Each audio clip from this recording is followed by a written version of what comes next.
Now let me introduce myself a little bit because I'll be talking to you throughout the whole cruise.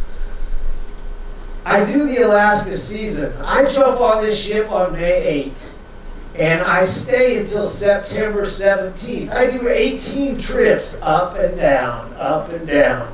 So I see these whales. Some of them I know by name: Sasha, Flame, Spot, No Spot. I see the same animals, so I know where they are, and hopefully, you come and join me outside on the open deck so we can see these animals together. But after that, I get off the ship September 17th, and then I work the Hawaii season. I follow the whales right to Hawaii. And I stay in Hawaii, usually on the Star Princess, until October 6th to December 20th. And then I get off of that, and I actually have a home in Utah, and I work at Snow Basin Ski Resort as a guest host. I do the 10:30 and the 1:30 tours around the mountain. Now, the cool thing about Snow Basin, Utah, is we hosted the 2002 Winter Olympics. We had the downhill, the combined, and the Super G. And this is me, right there. I am keeping the people off of the mountain. That's my job. And I'm doing a pretty good job. Now, the reason I love Snow Basin is that top lodge up there. At 8 o'clock in the morning, I go up there, I put the racks out, and I get ready. And then I have this. The rest of the top, I have this to ski the rest of the time. And that's what's so much fun. Now, you say, how do you get 3 jobs like that? Alaska all summer, Hawaii in the fall, and then I work at a ski resort. Well, I'm a marine biologist, and I was able to work with some really incredible animals around the world. This is tagging crab-eater seals down in Antarctica.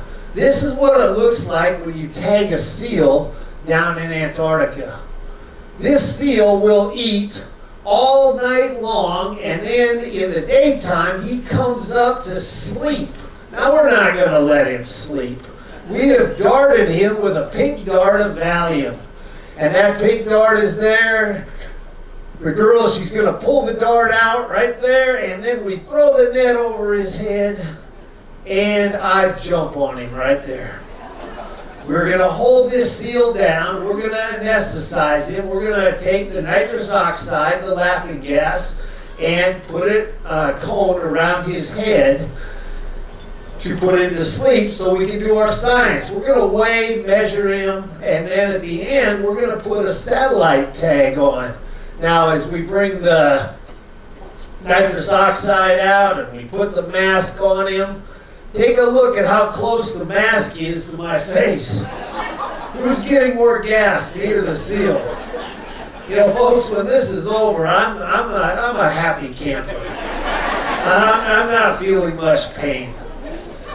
So what we do is we take the net off and we glue that satellite tag right on his fur.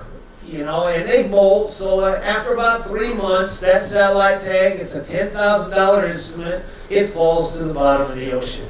But we're able to track his movements, and also we use him as an oceanography instrument. This is tagging sea turtles in the tropical Pacific. I work a lot of turtle projects, and this is one of them. What happens is you just see a sea turtle out in the middle of the ocean, 200 miles offshore, you jump in and get him.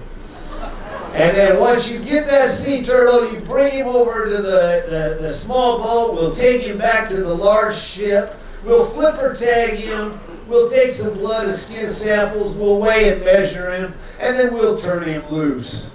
This is a giant Humboldt squid project that I was on.